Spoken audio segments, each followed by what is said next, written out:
A graça e a paz, sejam todos muito bem-vindos à Escola Bíblica Dominical. Hoje, domingo, dia 22 de agosto de 2021, ano de pandemia, estamos chegando no final do ano e nós estamos aí, então, quase terminando, então, já está com um gostinho de saudade, o conhecimento do Santo. E hoje é o capítulo 21, a Santidade de Deus, a parte 209, a página 217. Espero que todos tenham lido. Se não leram, leiam, que é um complemento muito bom. E hoje nós temos a professora Suzana. Seja bem-vinda, Suzana. Obrigada, pastor. A graça e a paz a todos. E a santidade de Deus, né? Nós chegamos a um ponto, né? A gente gosta muito do louvor de cantar da beleza da santidade, né? De Deus. A santidade de Deus é algo único, né, que o faz único em toda a terra, é a ausência de toda transgressão. Eu acho interessante essa coisa, e tenho lido recentemente isso, de que a transgressão é que quebra a santidade, né? Então Deus é livre, completamente livre de toda transgressão. O versículo de hoje, ele tem referências bíblicas para todo canto. Levítico 11, 45, 1 Pedro 1, 16, e tem outras, né? Hebreus, sede santos porque eu sou santo. Então é simples e claro, né?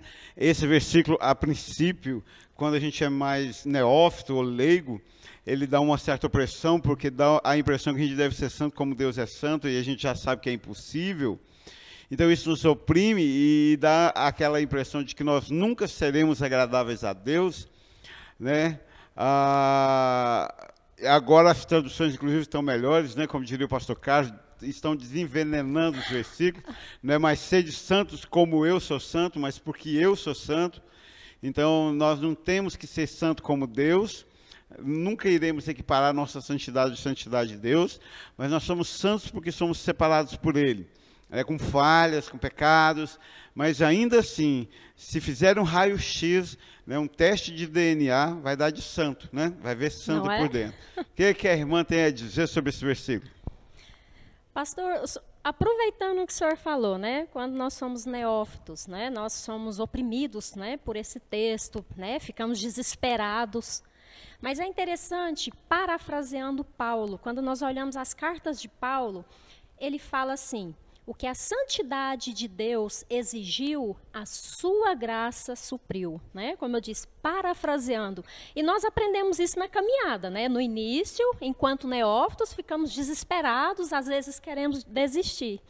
Mas, conhecendo mais de Deus, conhecendo mais do santo, nós vamos compreendendo ali a maravilhosa graça de Deus que nos sustenta, né, nos direciona, temos Deus habitando em nós, então isso vai caindo por terra, esse desespero vai caindo por terra. E Deus, Ele é santo porque Ele é totalmente separado do pecado, completamente, vamos dizer assim, comprometido com o seu nome, com a sua honra, e é esse Deus maravilhoso que nós vamos estudar hoje, né, mais um, ou não posso nem dizer mais um, né? Vamos estudar o atributo da santidade. Não é? E talvez seja por isso que esse livro chama o Conhecimento do Santo. Né? Eu acho interessante, né? Porque nós chegamos nisso aí, que ele é santo.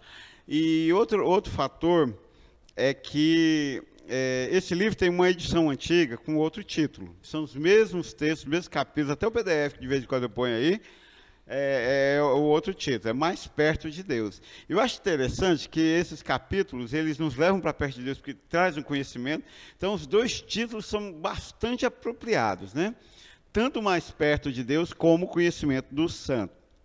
E é isso, Deus é santo na beleza da sua glória, né? Por si, né? E nós somos reflexo de Deus, imagem e semelhança, né? Uma coisa que a irmã mencionou aí, que a gente tem discutido muito nessa coisa da eleição e da graça, é que a gente ficava, quando neófitos, né? O pastor Carlos, da igreja de Bela Vista, botava quem em cima da gente para a gente ser santo, que chegava a ser oprimente. Eu me lembro de alguns que saíram da igreja porque não conseguiam ter essa santidade. E é tão libertador hoje a gente entender que quem nos santifica é o Senhor. Né? Ele é santo, e porque Ele é santo, nós podemos ser santos nele, por Ele. Né?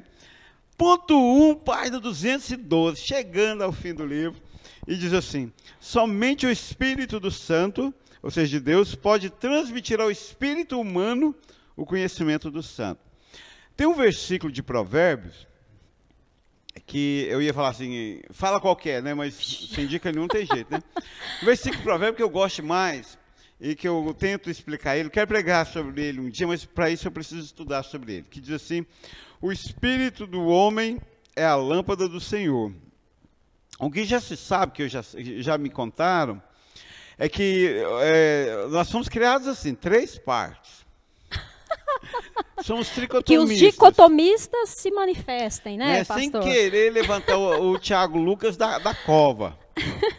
Mas nós somos tricotomistas. Então nós temos corpo, alma e espírito. Nosso corpo se relaciona com este mundo criado, com a matéria.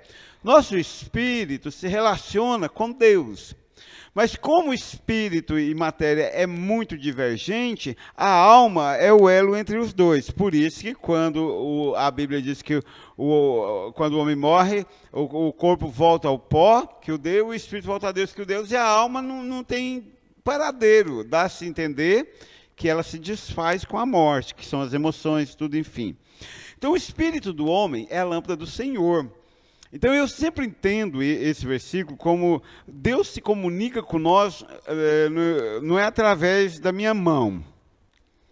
Ele não fala comigo através do meu pé, ele fala comigo através do meu espírito. O Espírito Santo testifica com o meu espírito que eu sou filho de Deus, sacou? Olha que coisa incrível. Então o Espírito Santo ele fala. E todos eles escrevem isso sobre a santidade de Deus de uma forma muito bonita. Né? Somente o Espírito do Santo pode transmitir ao espírito humano esse conhecimento do santo. Então a santidade, a beleza, a glória de Deus, nós só conhecemos porque o Espírito Santo revela ao nosso espírito, e aí nós compreendemos e conhecemos Deus. É por isso que o ímpio não conhece, não pode adorar, ele não conhece a beleza da santidade. Ele só pode louvar porque ele só conhece os feitos de Deus, não quem é Deus lá, né, no seu... Diríamos assim, o ímpio não conhece Deus no 7º dia, só do primeiro ao 6º, só Deus fazendo. Quando Deus senta para descansar e emana a sua beleza, o ímpio boia. Concorda? Pastor Carlos vai discordar. E assim, pastor, né, não simplificando, mas colocando na prática, né, como que isso é feito. A Bíblia diz que o ímpio, ele é morto espiritualmente, certo? Então o Espírito Santo vem, igual contando história para crianças, né? O Espírito Santo vem, ele muda a inclinação do coração do homem, a sua disposição. Ele, vamos dizer assim, ó, literalmente, ele converte. Né? Mudança de natureza. Isso. Aí com essa conversão, né, ele leva o homem, ilumina a mente do homem, leva ao arrependimento, que leva à fé. Ele tira o tampão dos ouvidos do homem, ele tira, né, o véu dos seus olhos para que o homem olhe para Deus. Então, somente mesmo pelo Espírito de Deus é que o homem terá condição de olhar para o santo, reconhecer a sua depravação moral, para olhar para o Deus santo como Isaías fez, né?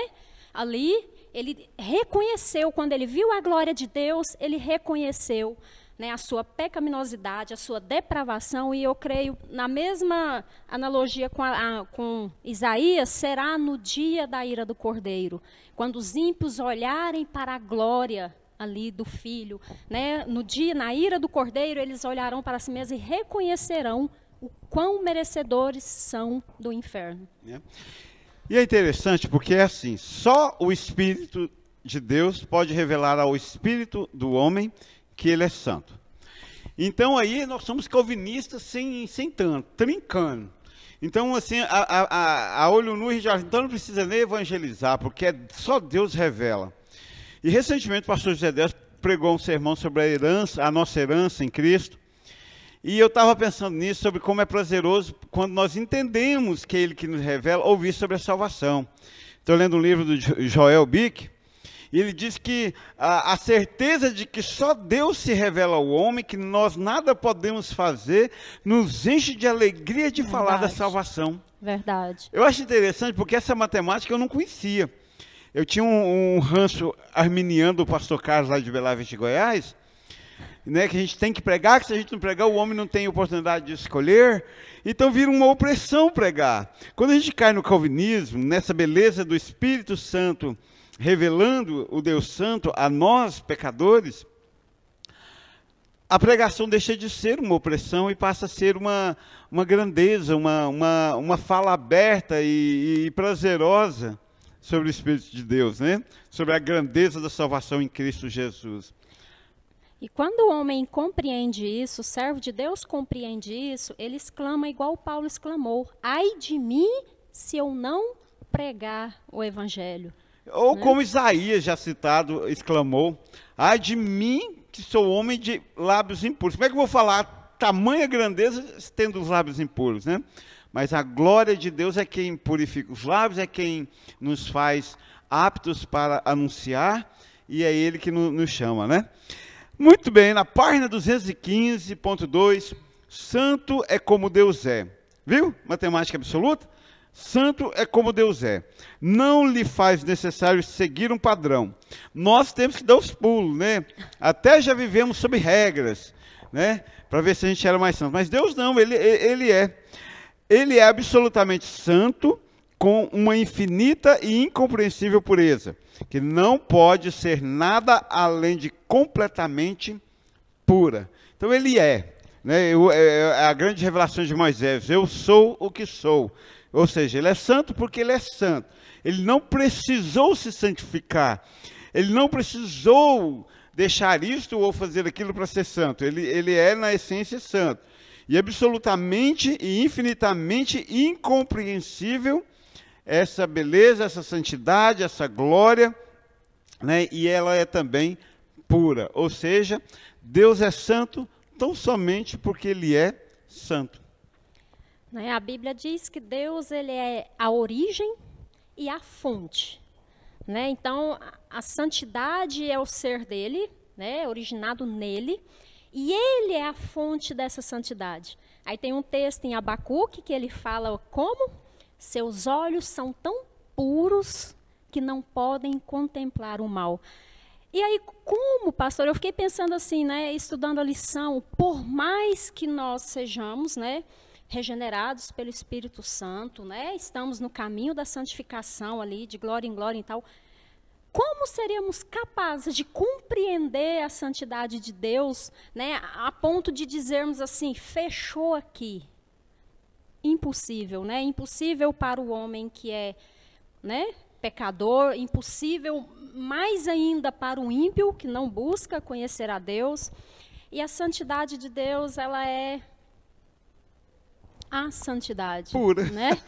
A santidade. Nele, vamos dizer assim, todas as excelências de Deus são perfeitas nele. Moralmente perfeito. Tudo perfeito. E por mais que nós expressamos isso em palavras, a compreensão mesmo, assim, a palavrinha que o senhor sempre fala, aquela... Esqueço, nós até falamos, né? Para ter aquela sinapse. É sinapse? Sinapse. Isso, fala assim. A ligação de neurônios. Isso, né? Até isso, eu creio que não aconteça em relação a Deus, do homem falar assim, entendi, pronto, fechei aqui. É. E aí eu fico pensando assim, vamos abrir um parênteses aqui para falar dos nossos amigos ímpios. É uma coisa tão interessante, eu não sei se a irmã já assistiu um dos filmes podres que eu acho. Tem uns filmes podres, como O Poço é podre. Meu Nossa, Deus, esse é. E outro que eu achei é aquele lá dos pássaros da caixa, eu esqueci se o nome em inglês é Bird Box ou Box Birds. Não assisti esse não, pastor, assisti não. Bird Box. Não. É da Sandra Bullock. E aí tem um mal que eu terminei o filme e não entendi. Que eles não podem olhar? Eu ouvi falar.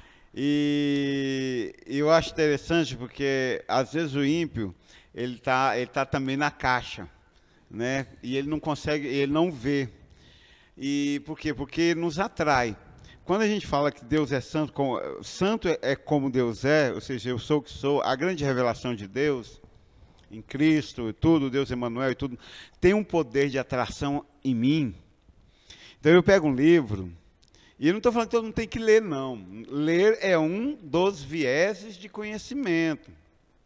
Eu gosto de ler porque eu tenho acesso e o livro está ali, eu não tenho que discutir com ele. Eu gosto de ouvir sermões, não gosto de qualquer um ir na internet, ou quando eu viajo, vou nas reuniões da convenção. Gosto de ouvir os sermões. Gosto de ouvir, algumas músicas falam muito comigo. Então, existem diversos vieses. O culto, como conjunto, louvor, orações. Tem dia que eu sou tão edificado na hora com os pedidos de oração, trazem tantas, e as orações trazem tantas revelações. Então eu me sinto atraído por Deus. Então faz sentido para mim, quando Jeremias escreve com laços eternos, te atrair, com amor e benignidade, te seduzir, né? E o Senhor me seduziu, eu me deixei ser seduzido. E aí eu olho para o ímpio e falo assim, como é que o ímpio não tem prazer? Como é que ele não se sente atraído? Como é que o culto é uma canseira? Como é que para ele a pandemia foi uma bênção dele ter desculpa formal de não vir mais à igreja, não vir mais à escola bíblica? Agora o papo é almoçar com a família, agora o papo é ver os colegas, porque ele é ímpio, porque ele não viu o santo, não houve essa transmissão do Espírito Santo, ainda a ele, não houve essa ponte. E isso é lamentável, porque vou te contar uma coisa, quando você conhecer Deus, e aí eu vejo, irmão, quanto a gente já pecou e errou como pastores, líderes, de querer obrigar as pessoas a virem culto, a dar dízimo, a haver lição, ou alforrice. Se você não tem prazer em Deus, vaza fora da igreja, de peito aberto. Porque igreja é coisa para quem teve a revelação de Deus, e quem teve a revelação de Deus sabe que santo é como Deus é, se sente atraído por Ele e tem prazer na casa do Senhor, diz o salmista, né? Então quem que está errado? É a gente que tem essa vontade de estar na casa do Senhor, falando sobre as grandezas de Deus, ou quem não tem prazer? Dentro do ponto de vista da realidade de cada um, está todo mundo certo. A gente viu a santidade, entendeu a eleição, o chamado, aceitamos a salvação, aceitamos não, né? Deus deu-nos a salvação pela graça, e nós compreendemos que somos gratos. E o outro está dentro da sua verdade, que não é salvo, não tem amor por Deus, então, não sabe que Ele é santo porque Ele é santo, e então está dentro da sua própria verdade. Infelizmente, pastor, tem muito morto-vivo nos bancos da igreja, que acham, né, que são salvos, mas estão apenas convencidos. Por isso que eu usei o termo morto-vivo, né? Estão mortos espiritualmente, são carnais, não compreenderam a revelação de Deus, não foram alcançados ainda. Infelizmente, é uma realidade desesperadora, na verdade. Eu tinha uma colega de trabalho, e ela até já é viúva agora de fato e de verdade, mas antes dela ser viúva de fato e de verdade, todas as vezes que tinha uma festa na escola, e sempre que tem festa na escola, quando tinha, né, antes da pandemia, você podia levar uma pessoa, um convidado, né? No caso, o marido, a esposa ou um filho. E ela sempre fala assim, eu não gosto dessas festas de escola porque meu marido não gosta de vir, ele não vai comigo em lugar nenhum, ele não vai comigo à missa, ele não vai comigo a festa nenhuma, ele tem a vida dele sistematizada lá e não passa daquilo. E aí ela falou assim, e o padre me chama, que nascido e criado numa das igrejas católicas aqui de Goianésia, e ela fala assim, e o padre me chama de viúva de marido vivo, porque ele nunca está presente em nada. E eu sou pastor de crente morto. Né? Às vezes é tão lamentável. O pastor Carlos me fez uma pergunta capciosa na estada dele aqui. Assim, tem 4 sermões que você mudou. O que aconteceu? Eu disse, olha, nós simplesmente chegamos à conclusão que estávamos batendo em ferro frio. Uma verdade que a gente sabia, jogando pérolas aos porcos, tentando converter as pessoas à marra, tentando fazer as pessoas entenderem. Sabe uma coisa que eu aprendi sobre... E estou falando, lamentavelmente, como professor, como pedagogo. Tem gente que tem que arrumar um emprego braçal porque ele não nasceu para estudar. Não é crime não querer estudar. O mundo precisa do pedreiro, o mundo precisa daquele que vai capinar o quintal, o mundo precisa daquele que vai trocar o telhado, o mundo precisa daquele que vai dirigir o táxi, o Uber. O mundo precisa daquele que vai trabalhar no caixa, e o mundo precisa daquele que vai estudar, ser intelectual. Então, cada um. E tem gente que simplesmente não vai entender, pode vir aqui desenhar, pode vir aqui insultar, pode vir aqui jogar carapuça, pegar o caso dele, fazer um estudo de caso aqui, do caso dele, que ele não vai entender. Por quê? Porque ele é ímpio, porque ele tem a mente natural, ele não ama Jesus, não entendeu ainda a salvação. Não foi revelado a ele ainda por Deus, e a gente tenta fazer essa revelação acontecer à força. É como a história da borboleta que foi tirada do casulo antes de amadurecer as asas. Ela caiu e nunca conseguiu voar. Então, às vezes, a gente quer tirar as pessoas das trevas à força, só que a luz cega elas, porque elas ainda não tiveram a revelação, né? Então, só lamento. Então, o que aconteceu comigo? Sério, eu acho que finalmente eu aprendi a aceitar o ímpio aqui dentro. Eu queria que o ímpio se convertesse, chegasse aqui e louvasse. Mas se ele pode só ofertar louvor, que oferte louvor? Não vou mais perder meu tempo com ele. Tem grandezas maiores para ser faladas, né? Então, só que também não deixo mais ele me oprimir, porque eu ficava oprimido, né? O ímpio no celular o culto inteiro, o ímpio se contorcendo para acabar logo para ele ir embora, né? Enfim, arrumando todo esse tipo de desculpas mentais para não se ligar no que estava acontecendo aqui. Só que também não me afeta mais, não tem me afetado mais, né? Tem até uma revelação para fazer. A gente vai, mas não vou fazer hoje não. De uma mudança teológica que eu tive agora em junho. Não vou fazer. Lendo um livro do John MacTour, ele me convenceu que talvez orar em línguas não é para esse tempo. E desde o dia que eu li esse livro, eu optei por não mais orar em línguas até chegar a uma conclusão, se ele tem razão ou não. Porque a gente está aberto ao crescimento, eu quero agradar, fazer o melhor diante de Deus. E se homens mais experimentados chegarem a conclusões e eu chegar ao ponto que eu estou errado, eu tenho prazer em aceitar. Agora o ímpio não, ele bate a cabeça, ele bate de frente, ele rejeita. Mas sabe de uma coisa? Deus é santo porque ele é santo. E esse é o... Quer falar? Só ia falar assim, né? É uma pena que eles não compreenderam, né, o tamanho do prejuízo, né? O tamanho do prejuízo em estarem ainda nessa posição. Eu acho que antigamente eu tinha uma raiva do ímpio e queria mudar ele à força. Hoje talvez eu tenha um lamento pelo ímpio de não ver o que eu vejo. Sente-se assim? Sim. Quando termina de ler um livro, queria contar isso para o mundo inteiro, queria que todo mundo lesse o livro.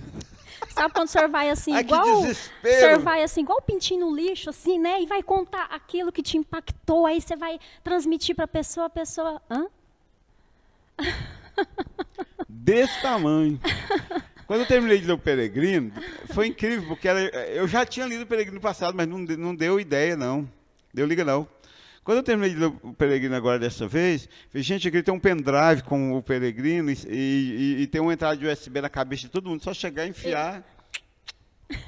Mas a gente não bate um desespero, porque é tanta grandeza, é tanta coisa. É Paulo, eu subi aos céus e ouvi coisas inefáveis, que ao homem é quase indigno falar de si, e vos falarei, não pode adulterar, não pode, se pegou emprestado, devolve. Respeite seu patrão, enfim. Ponto 3, página 215. Porque ele é santo, seus atributos são santos. Todos os atributos de Deus são santos. Saca quando Deus roda a baiana, que Deus roda a baiana, abre os céus, desce no deserto, abre a terra e mata um bocado de gente, engole eles com línguas de fogo. Ali estava a justiça e a ira de Deus. E aí a gente chega aqui nesse ponto para entender que a justiça e a ira de Deus foram santos. Ou santas, né? Incrivelmente, né, como Deus consegue irar-se e ser santo ao mesmo tempo. Aplicar a justiça e não ser vingança, ser fruto da santidade, né?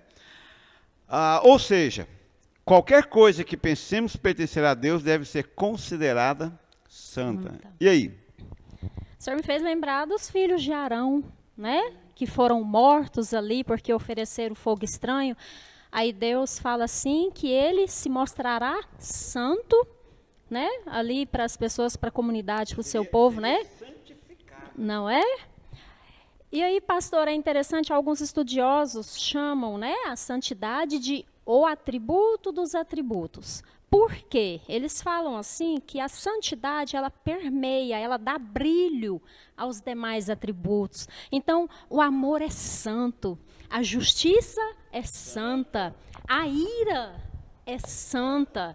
Então eles, né, colocam dessa O forma. poder é santo, não ele é? não vai usar o poder para tirar proveito. Não né? é? É incrível. Aí eles ainda deixam claro, Incrível. não é que a santidade seja maior ou menor, porque nós aprendemos isso em lições passadas, mas porque ela permeia, ela dá brilho, assim como igual o senhor falou, o braço poderoso de Deus é santo, né?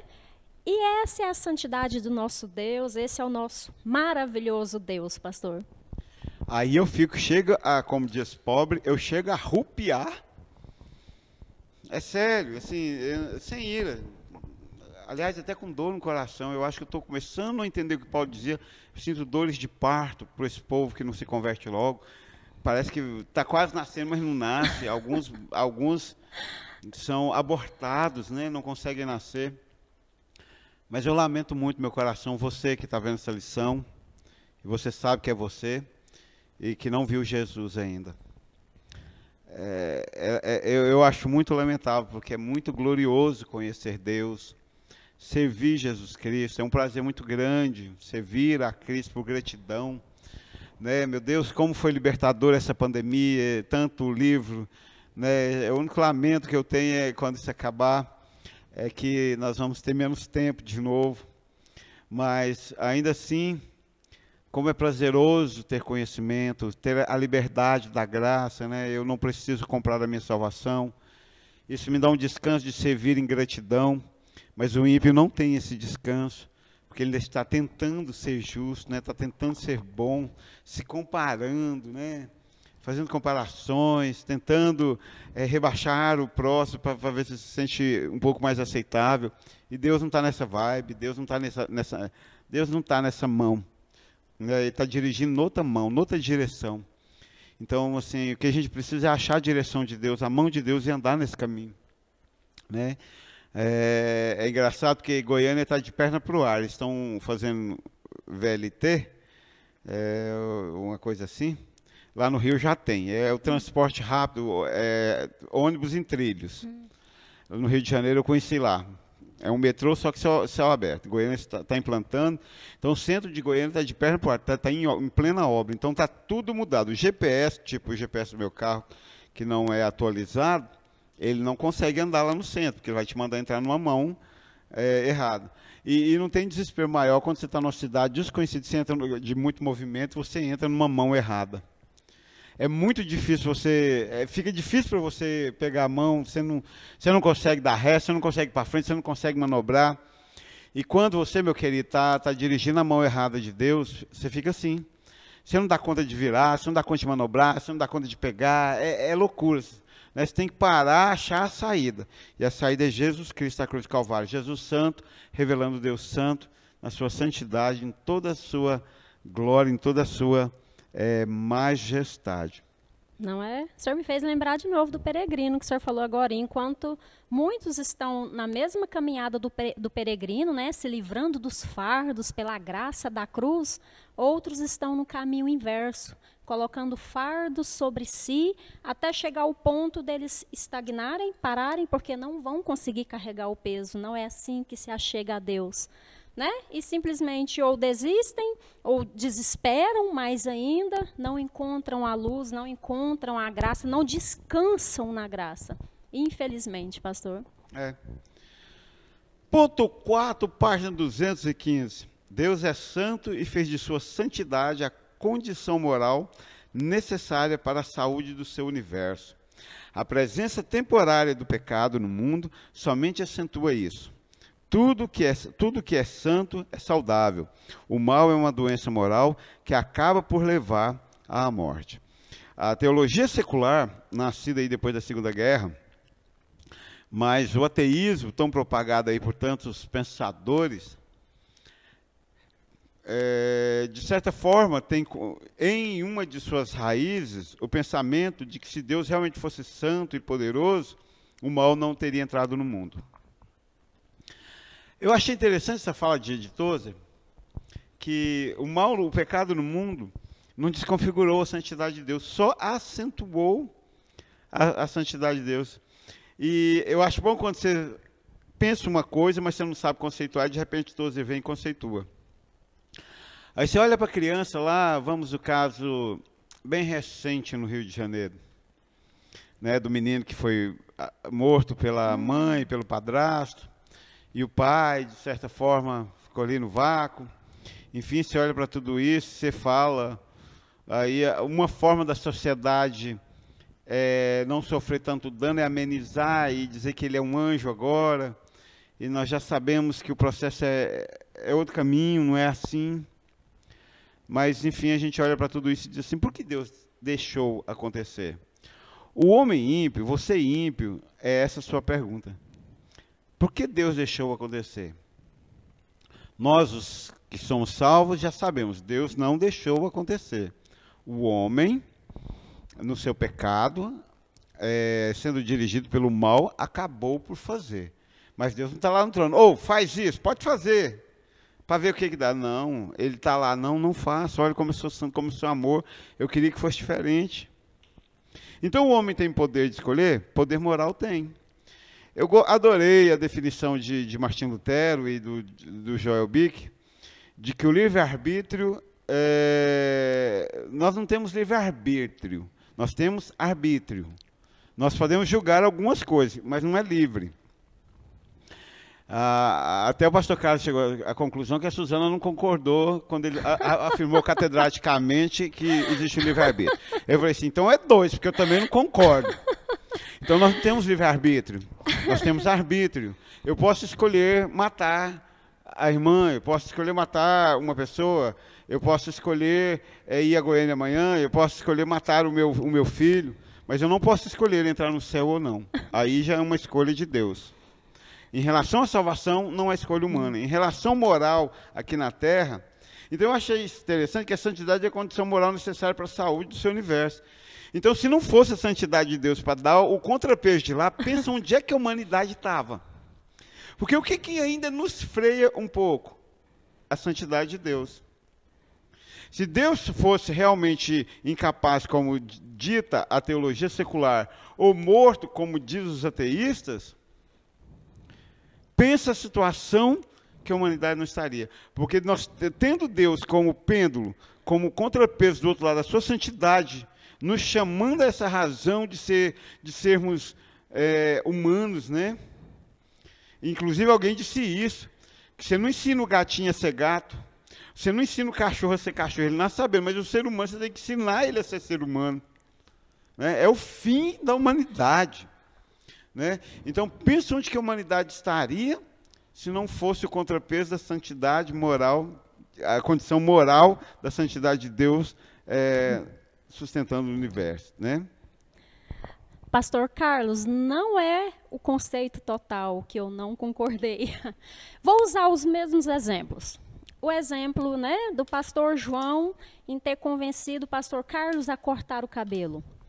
Pastor João, por que o senhor acha que o pastor Carlos concordou com a sua sugestão? Porque foi fraco, foi influenciado pelo meio, estava todo mundo arrumadinho. Não, porque ele é favorável ao senhor. Assim como, por que o senhor faz as coisas que a Marilda pede? Porque o senhor é favorável a ela. Agora, a Bíblia diz que o homem morto espiritualmente, ele não é favorável a Deus. É inimigo. Você entendeu? Então, é nesse sentido. Agora, as escolhas morais, Deus permite. Eu vi um exemplo essa semana de uma pessoa que eu gosto muito, que eu ouço os sermões e tal. Ele fala assim, para a gente entender o conceito, porque às vezes é o conceito de livre-arbítrio que é colocado errado. Tem aqui de cá ele usou assim a palavra, uma picanha muito bem assada, muito bem feita, muito bem temperada. Do outro lado tem uma carne totalmente podre. Solta o urubu e olha para onde ele vai. Aí ele fala, assim é um homem caído, assim é um homem que as suas inclinações são maus, são pecaminosas, a inclinação do seu coração é pecaminosa. Então, inclusive, eu tive que conversar em casa, né, porque aí, ainda bem, né, os ouvidos ouvem e questionam depois.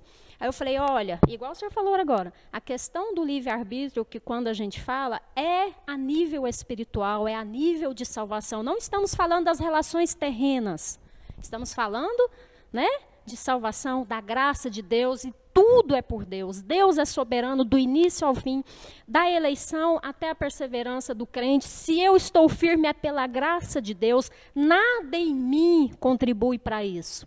Agora, a santidade de Deus se manifesta na sua lei moral. Até para a gente andar em santidade depende de Deus. É a graça de Deus que nos faz caminhar todos os dias. E mesmo assim a gente ainda peca. Não é? Vamos usar um exemplo recente, o Lázaro. Como nós somos indignados com o que o Lázaro fez, né? Um absurdo o que aquele rapaz fez. Louco. Matou, tudo. Aí vem Jesus, simplesmente no Evangelho, e fala assim: se você olhar para o seu irmão e odiar, você já o matou. Sabia que eu e você não somos muito diferentes dele? A diferença é que a nossa maldade é mais polida. Ele foi truculento, ele foi selvagem. Nós não, nós somos civilizados. Nós não pegamos um revólver e matamos, e violentamos. Nós violentamos no coração, nós violentamos com a fala, nós matamos nos nossos pensamentos, né? Ou seja, o homem é mau por si. Agora, o arbítrio, ele tem sim, ele vai e vem. Né? Os direitos humanos garantem isso. Agora, livre não, nasceu pecador. Se não for escolha de Deus, não será salvo. Né? E a santidade de Deus é em tudo isso daí. Porque Paulo fala, né, pastor? Paulo fala que até o arrependimento é Deus que concede ali através do Espírito Santo. Até o arrependimento, que às vezes as pessoas falam, eu tenho fé e eu me arrependo. Gente, tudo é o poder de Deus operando em nós, tudo. Muito bem, página 215 ainda, versículo, já estou fazendo todos escrever Bíblia. Ponto 5, página 215, a santidade de Deus, a ira de Deus e a saúde da criação estão inextricavelmente interligados. Essa palavrinha dá nó, pastor. Inextricavelmente interligados, ou seja, muito, muito ligados. Santidade, a ira de Deus, a saúde da criação estão interligados. Né? Nós só sobrevivemos porque Deus é santo. Senão nós não existiríamos mais. É Ele que nos sustenta. Pastor Carlos também, porque é isso, a palavra de Deus é isso, é como o peixe, né? Vem cá e serve, a gente tira os espinhos, a gente pega. Mas ele falou uma coisa também que eu não pensava muito e a gente tem que pensar. Que Deus é o Senhor e é o sustentador. É Ele que nos sustenta. Então a santidade de Deus é que nos sustenta como criação. Sim. E igual nós estávamos falando, pastor, a Bíblia diz que Deus perdoa o pecador, né? Aí vamos fazer uma matemática. Deus perdoa o pecador. E porque Ele perdoa o pecador, Ele precisa... porque Ele é santo, então Ele precisa inflamar a sua ira contra o pecado. E como é que Ele fez isso? Cristo na cruz do Calvário, que pagou ali a nossa dívida. Esse foi o pagamento, mas como é que Ele inflamou o pecado? Como é que Ele ressaltou o pecado? Através da lei dele. Também. A lei moral de Deus. Na graça, na eleição. Sim. A lei foi o aio. A lei foi aquele que veio para contar-nos que éramos pecadores e que jamais daríamos conta de agradar a Deus. Não é? Aí Cristo veio e morreu para cumprir isto e a Bíblia diz que graça. Cristo cumpriu toda a lei. Então...